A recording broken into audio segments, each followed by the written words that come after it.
네, 오늘은 어버이 주일입니다. 그래서 사실은 이렇게 여러분의 가슴에 꽃도 닫아드리고 오겠습니다. 아마 많은 분들이 한국의 부모님들이 계실 텐데요. 그래서 비록 육적으로는 가까이 있지 않지만 오늘 우리가 예배할 때 또 주님의 위로가 평강이 또 우리 한국에 계신 또 다른 곳에 계신 우리 부모님들에게도 충만할 것을 믿습니다. 그리고 여러분 또 우리가 함께 신앙생활하는 우리 교회 안에 있는 우리 어머니 아버지들 계십니다. 비록 육신의 부모는 아니지만 믿음 안에서 한 가족이고 또 믿음 안에서 또 우리 어머님 아버님입니다. 이번 한 주간에 여러분 가능하시면 한국에 계신 부모님 모시고 식사 대접하는 마음으로 여러분 이렇게 모시고 식사도 대접하고 또 작은 선물이라도 대접하고 그러면 좋을 것 같습니다. 자, 우리 다시 한번 우리 앞뒤 분들 보고 인사하겠습니다. 잘 오셨습니다. 네, 잘 오셨습니다. 네, 잘 오셨습니다. 네.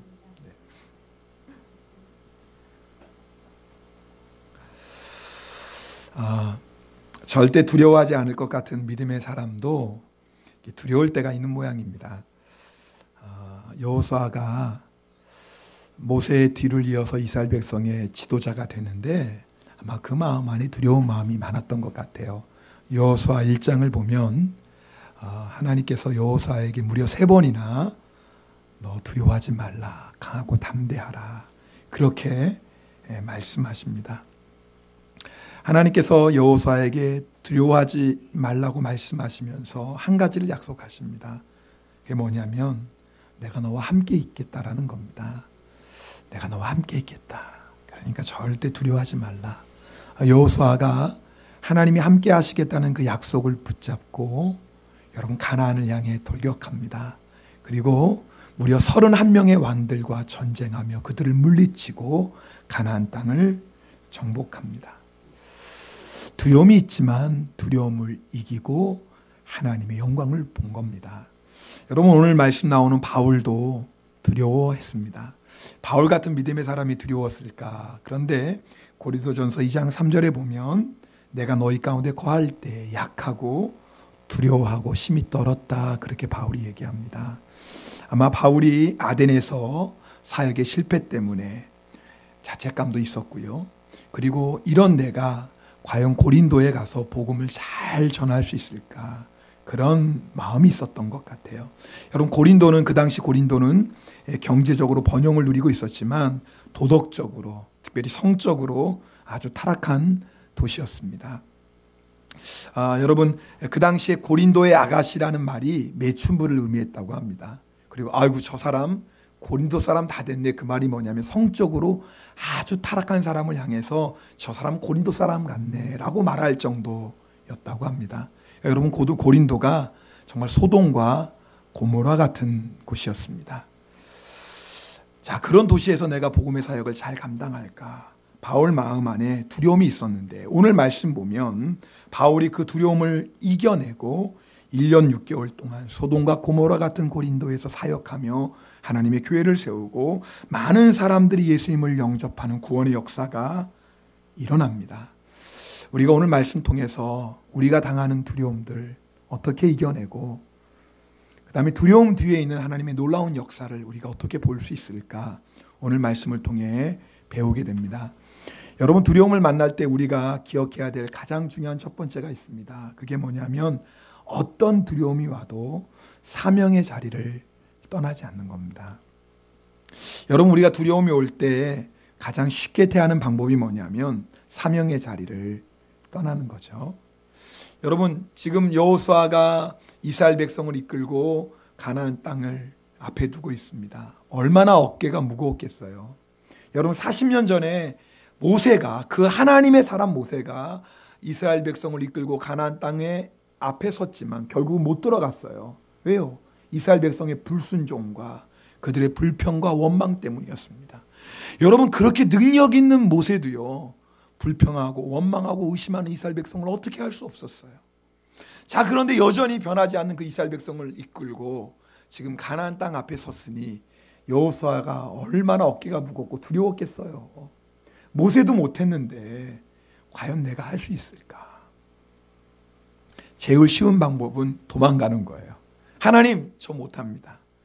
하나님, 모세도 못했는데 제가 어떻게 이 백성들을 이끌고 가나안 땅에 들어가겠어요? 하나님, 저는 죽어도 못합니다. 죽어도 못합니다. 그러나 여호수아가 그 사명의 자리를 피하지 않습니다. 두려웠지만 그 사명의 자리를 떠나지 않습니다. 여러분, 바울이 약하고 두렵고 심히 떨리는 마음이 사라진 뒤에 고린도에 간 게 아니에요. 바울이 약하고 두렵고 심히 떨리는 마음이 정리된 다음에 복음을 전했던 게 아닙니다. 바울은요, 약하고 두렵고 심히 떨리는 마음을 가지고 고린도로 향했어요. 그리고 약하고 두렵고 심히 떨리는 마음을 가지고 복음을 전합니다. 두려운데 왜 여러분 고린도에 갔을까요? 여러분, 두려운 중에서도 왜 복음을 전했습니까? 바울이 사명이기 때문에 그랬어요. 여러분, 사명이 뭡니까? 내가 생명을 걸고서라도 꼭 해야 될 일이 사명입니다. 비록 바울 안에는 큰 두려움이 있었지만 바울은 자신의 사명을 알았어요. 고린도에 가서 복음을 전하는 것, 그것이 바울의 사명이었습니다. 바울은 그 사명을 감당하기 위해 두려웠지만, 떨렸지만 사명의 자리를 떠나지 않습니다.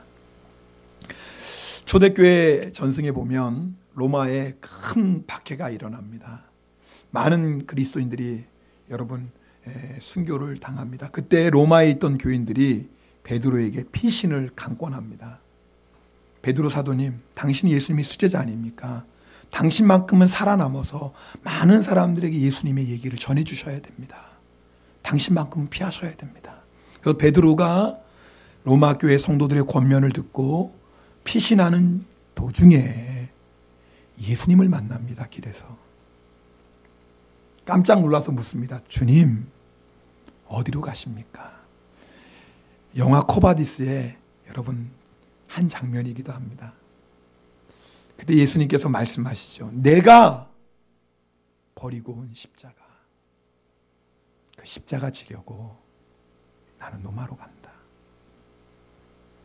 베드로가 그 예수님의 말씀 앞에 꼬꾸라집니다. 그리고 로마를 향해 갑니다. 그리고 그곳에서 십자가에 거꾸로 매달려 순교하지요. 로마로 돌아가면 죽음이 기다리고 있습니다.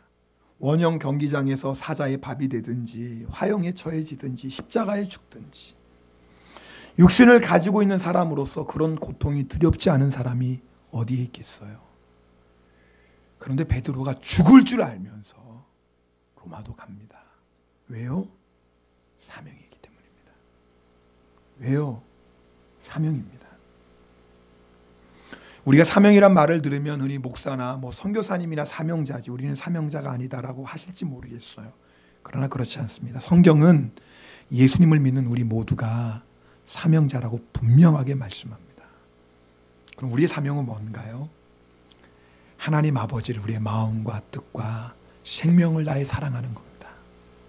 오늘 여러분 예배의 자리에 왜 오셨어요? 하나님 사랑해서 오셨죠? 우리 옆에 분하고 인사하겠습니다. 하나님 사랑해서 왔습니다. 혹시 나 오늘 날씨 좋아서 가기 싫은데 안 가면은 또 난리가 나니까, 혹시 그래서 오신 분 있나요? 아마 없을 것 같아요. 여러분, 예배가 뭐예요? 나는 하나님 사랑합니다. 내 마음과 내 뜻과 내 생명을 다해서 하나님 사랑합니다. 그게 예배예요. 여러분, 우리가 예배 드리는 건 우리 인생의 첫 번째 사명입니다. 그래서 초대교회 성도들은요, 죽음의 위협 앞에서도 예배 드렸어요. 근데 어떻게 예배 드렸어요? 예배는 뭐예요? 주의 날에 어떻게 해요? 한 자리에 모여서 예배 드리는 거예요. 만약에 로마에 박해가 있을 때 초대교회 성도들이 집안에서 혼자 예배 드렸으면 붙잡힐 일이 없죠. 안 그래요? 집에서 여보 일로 와.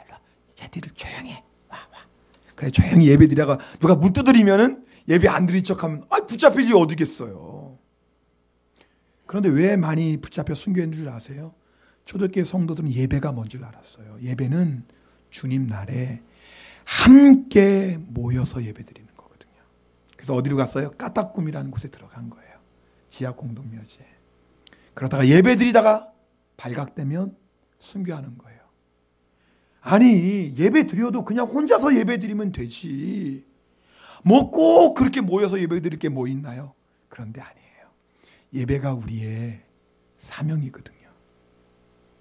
여러분, 우리가 주일날 주님 앞에 모여 예배 드리는 게 우리의 인생의 사명입니다. 여러분, 우리가 고난이 올 때, 두려움이 올 때 사명의 자리를 떠나면 안 돼요. 여러분, 고난이 있을 때, 두려움이 올 때 더욱더 내가 사명의 자리, 예배의 자리 지켜야 됩니다. 그러면 승리합니다. 우리의 사명이 뭔가요? 내 이웃을 내 몸처럼 사랑하는 겁니다. 사랑이 사명입니다. 여러분, 사랑하는 거 쉬워요, 어려워요? 네, 맞아요, 어려워요. 내가 좋은 사람 사랑하는 거 뭐 어렵겠어요. 내 남편, 내 아내, 내 자식 사랑하는 거 뭐 어렵겠어요. 나에게 잘해주는 사람 사랑하는 거 뭐 어렵겠어요. 성경은 원수도 사랑하라고 하네요. 힘들어요. 그래서 도망가고 싶어요. 그냥 주님, 저는 원수까지라도 사랑하는 말씀은 안 들은 걸로 할게요. 그러나 여러분 아세요? 그게 우리의 사명입니다. 내 이웃을, 그 내 이웃 안에는 나에게 아픔을 주고 나에게 상처를 주고 심지어 배신을 안겨다 준 사람도 있는 거예요. 근데 주님은 조건이 없어요. 너 어떤 이웃이라도 네 몸처럼 사랑해라. 여러분, 사랑이 사명입니다. 여러분, 믿음의 성도들이 함께 모여 교제하는 것, 그게 우리의 사명이에요. 우리 속회 예배 드리죠. 어떤 분들이 목사님 꼭 뭐 속회해야 됩니까? 주일날 예배 잘 드리고 가끔씩 봉사하면 되지. 아니에요. 성경은요, 우리가 믿음의 가족이고요, 믿음의 가족은 함께 교제해야 된다고 예수님이 분명히 말씀하셨어요. 우리의 사명인 것. 여러분, 우리 6기 제자훈련생들이 지금 훈련받고 있습니다. 네, 우리 제자훈련생 구호가 있어요. 한번 따라합시다. 아프지도 말고. 큰 소리 한번 해볼까요? 아프지도 말고 죽지도 말자. 훈련 받을 때는 아파서도 안 되고 죽어서는 안 돼요. 네. 아프면 안 돼요. 네. 여러분, 왜 우리가 그렇게 훈련 받습니까? 그 훈련을 통해서 누구 닮는 거예요? 예수 닮는 거예요. 예수님. 여러분들 주변에 아마 예수 믿는 사람 보고 실망하신 적 한두 번은 있을 거예요. 야, 저 사람이 교회 집사래. 야, 저 사람이 교회 권사래. 야, 저 사람이 교회 목사래. 야, 근데 어떻게 저렇게 하지? 아마 여러분들이 여러분 주변에 한두 번쯤은 교회 다닌 사람 보고 실망했던 적이 있어요. 왜 그렇죠? 예수님을 믿지만 예수님처럼 살질 않는 거예요. 예수님 믿는다고 말은 하는데 아무리 봐도 예수 믿는 구석이 없어요. 우리가 그런 사람 볼 때 실망합니다. 그런 사람 보면은 교회 가고 싶다가도 교회 가고 싶은 마음이 사라질 때도 있어요. 근데 여러분, 중요한 건 그럼 세상 사람들이 나를 볼 때는 어떻게 볼까? 예전에 우리 집사님이 한 간증이 지금도 기억나요. 그분이 그런 간증 하시더라고요. 자기가 교회 다니기 전에 교회 다니는 사람 보고 실망했대요. 특별히 집사라고 하는데 어떻게 저렇게 말하고 저렇게 행동할까? 야, 실망했대요. 나는 교회 다니지 말아야지. 근데 이분이 정말 하나님의 은혜로 교회를 다녔어요. 그리고 집사님도 됐어요. 근데 문득 그런 생각이 들더래요.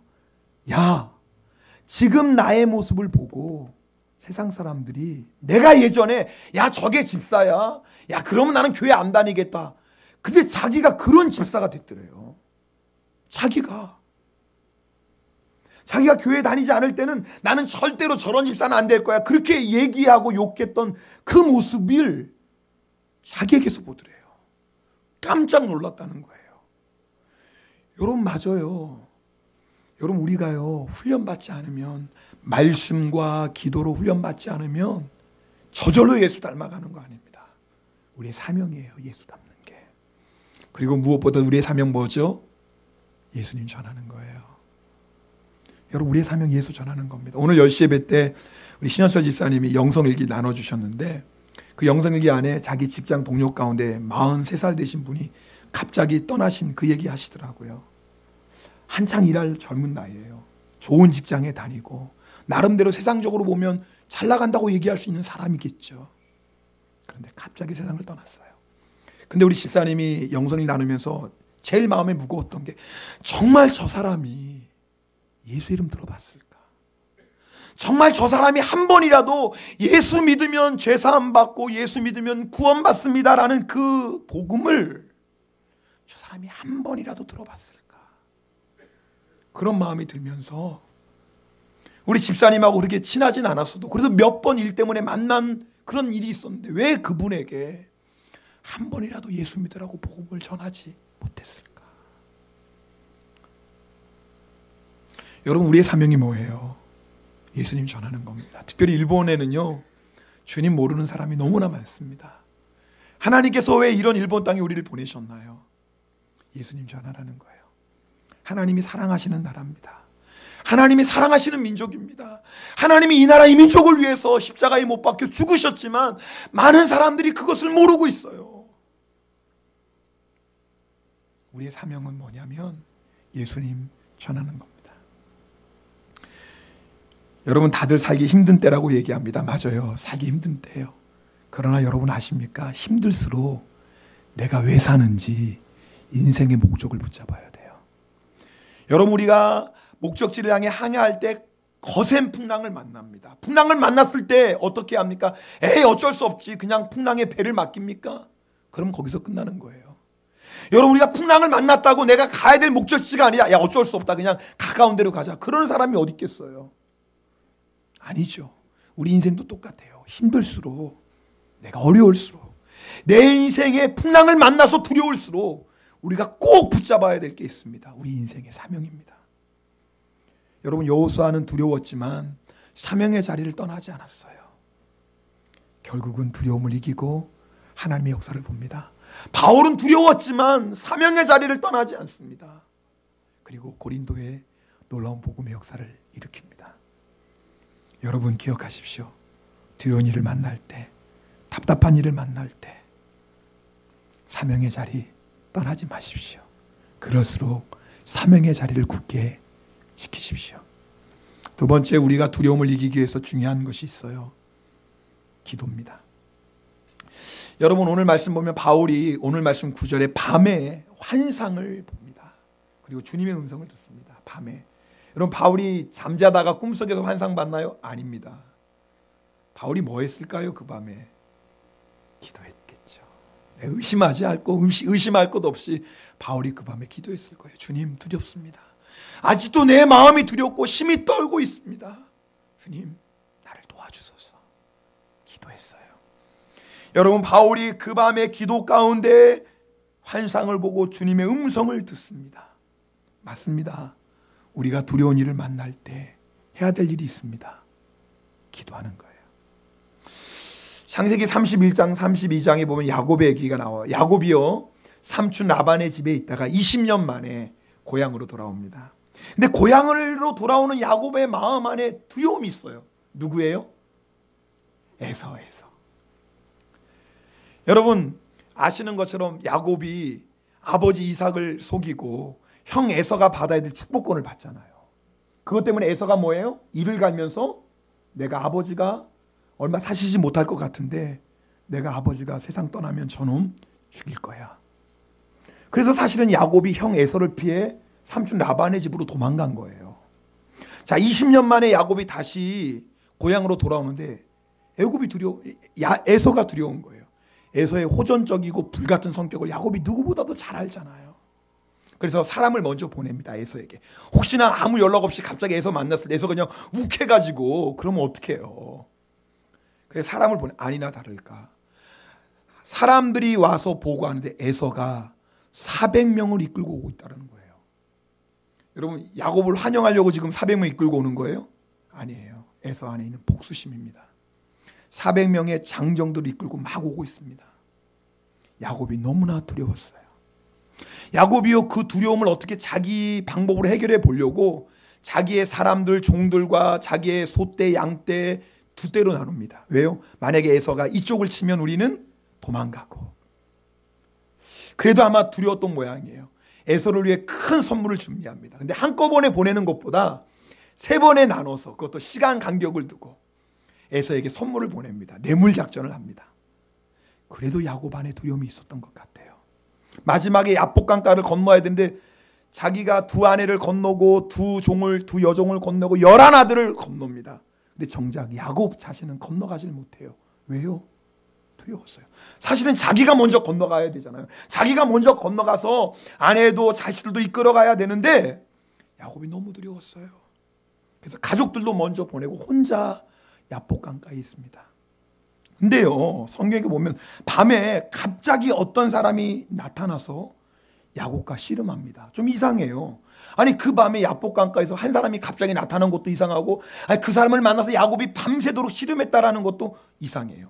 근데 야곱이 그 사람에게 다음과 같이 말을 합니다. 당신이 내게 축복하지 아니하면 가게 하지 아니하겠나이다. 아, 이 사람은 단순한 사람이 아니에요. 이 씨름은 단순한 씨름이 아니에요. 근데 그 사람이 야곱에게 뭐라고 얘기합니까? 내 이름을 다시는 야곱이라 부를 것이 아니요 이스라엘이라 부를 것이니 이는 내가 하나님과 및 사람과 겨루어 이기었습니다. 아, 그러니까 이 사람은 누구였어요? 사람이 아니었어요. 누구예요? 하나님이셨어요. 사람의 모양을 하고 결국 야곱이 하나님과 씨름했다는 건 뭐예요? 영적으로 기도했다라는 거예요. 야곱이요 야복강가에서 밤새도록 하나님과 기도로 씨름했어요. 여러분, 그리고 야곱이 그곳의 이름을 뭐라고 짓습니까? 분이엘이라고 짓습니다. 분이엘이 뭐냐면 하나님의 얼굴이라는 뜻이에요. 야곱이 그 밤새도록 기도로 씨름하며 하나님의 얼굴을 보았습니다. 근데 놀라운 일이 일어나요. 여러분, 야곱이 밤새도록 씨름하고 이제 일어나서 해가 떠오르는데 보니까 에서가 400명을 이끌고 막 달려오는 겁니다. 그러면 여러분, 야곱이 어떻게 돼요? 두려워서 벌벌 떨어야지요. 근데 이상하죠? 야곱이 바뀌었어요. 지난밤까지만 해도 그렇게 두려워서 자기의 아내도 자식들도 먼저 보내고 혼자 두려워서 남아있던 야곱이 앞장서서 에서에게 나아갑니다. 야곱 안에 있던 두려움이 사라져버렸어요. 지난밤에 무슨 일이 있었어요? 야곱이 하나님의 얼굴을 봤어요. 하나님의 얼굴을 보고 나니까 야곱 안에 있던 두려움이 사라져버렸어요. 여러분, 우리 안에 있는 두려움, 내가 두려워하지 말아야지, 두려워하지 말아야. 그래서 두렵지 않으면 얼마나 좋겠어요. 근데 내가 아무리 두려워하지 말자고 해도 두려워지는 걸 어떻게 해요? 여러분, 야곱이 자기의 지혜와 자기의 꾀와 자기의 능력을 총동원해서 그 두려움을 이기려고 해요. 근데요, 두려움을 이길 수가 없는 거예요. 내가 가진 재물로도 두려움을 이길 수가 없고, 내가 가진 인간의 지혜로도 두려움을 이길 수 없고, 내가 가진 그 무엇을 해도 도무지 두려움을 이길 수가 없는 거예요. 근데 야곱이 두려움을 이겼어요. 어떻게 해요? 기도 가운데 주님의 얼굴을 보는 그 순간에 두려움이 사라집니다. 여러분, 두려운 일을 만날 때 우리가 해야 될 일이 있습니다. 주님 앞에 기도하는 겁니다. 다윗은 이렇게 고백합니다. 내가 여호와께 간구하매 내게 응답하시고 내 모든 두려움에서 나를 건지셨다. 여러분, 우리가 만나는 두려움의 내용도 정도도 다 달라요. 그러나 그 두려움을 이기는 방법은 하나입니다. 두려운 일을 만났나요? 답답한 일을 만났습니까? 기도해 보세요. 주님 앞에 무릎 꿇고 기도해 보십시오. 놀랍죠? 기도 가운데 주님의 얼굴을 뵙고 기도 가운데 주님의 음성을 듣고 나면 죽음의 두려움도 사라져 버립니다. 할렐루야. 무엇보다도 우리가 두려움을 만날 때 반드시 기억할 것이 있습니다. 주님이 나와 함께 하신다라는 거예요. 오늘 환상 가운데 주님이 나타나셔서 바울에게 뭐라고 너 두려워하지 말라. 그러면서 뭐라고 하십니까? 내가 너와 함께 있다. 여러분, 우리가 두려운 일을 만날 때 꼭 기억해야 될 게 있어요. 지금 주님이 나와 함께 하신다는 겁니다. 따라합시다. 주님이 나와 함께 하신다. 다시 한번요. 주님이 나와 함께 하신다.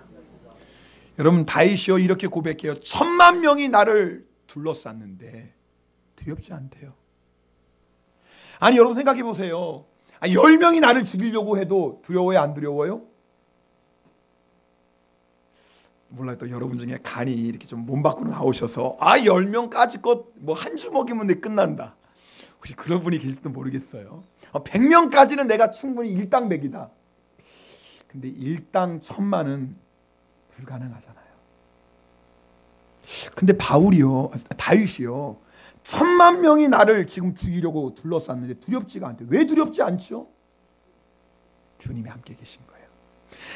나하고 다윗하고 1000만 명이 싸우면 누가 이겨요? 아니, 다윗하고 1000만 명이 싸우면 누가 이겨요? 아니, 제가 어려운 거 물어보는 게 아니라 그냥 지극히 상식적인 거 물어봐요. 1000만 명하고 다윗하고 싸우면 누가 이겨요? 1000만 명이 이기죠. 어떻게 다윗이 1000만 명을 이깁니까? 1000만 명을 어떻게 다윗이 이겨요? 그런데 1000만 명하고 주님하고 싸우면 누가 이겨요? 찝시가 안 되죠. 우리 주님 앞에. 이거예요. 다윗은 지금 주님이 나와 함께하고 있는 걸 믿는 거예요. 1000만 명이 헤아려고 해도 주님을 1000만 명이 어떻게 이깁니까? 수억이 여러분 둘러친쳐도 두렵지 않은 거 왜요? 수억이 어떻게 하나님을 주님을 감당할 수 있어요? 바울이 두렵지가 않은 거예요. 누가 함께하니까? 주님이 함께하니까. 요즘 많은 분들이 일본 땅 지진도 많고, 또 지난주에 어떤 분이 목사님 후지산이 가라앉는다면서요. 뭐 그렇게 요즘 이런저런 뭐 소문들이 있습니다. 맞아요. 근데 여러분, 후지산이 가라앉을 정도면 일본만 끝나는 게 아니라 세계가 다 끝나는 거예요. 네. 그런데 여러분, 우리가 하나 기억할 게 있어요. 주님이 함께 하시면 두려울 게 없어요. 우리 시편 46편 1절 3절은 같이 읽겠습니다. 이 말씀은요 다 함께 읽겠습니다. 같이 읽습니다. 하나님은 우리의 피난처시요 힘이시니 환난 중에 만날 큰 도움이시다. 그러므로 땅이 변하든지 산이 흔들려 바다 가운데 빠지든지 바닷물이 솟아나고 뛰놀든지 그것이 넘침으로 산이 흔들릴지라도 우리는 두려워하지 아니하리로다. 어쩌면 주님이 일본 상황을 하시고 미리 말씀 주신 것 같아요. 여러분, 산이 흔들려서 바다 가운데 빠져도, 바닷물이 산까지 흘러 넘쳐와도 두렵지 않대요. 왜요? 주님이 함께 하세요. 여러분, 주님이 정말 나와 함께 하시는 것을 믿는 사람은 두렵지 않습니다.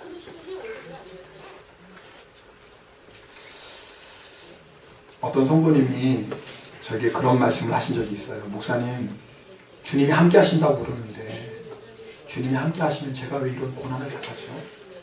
목사님, 주님이 나와 함께 함께 하시는 것이 분명하다면 제가 왜 내 인생에 이런 두려움이 있죠?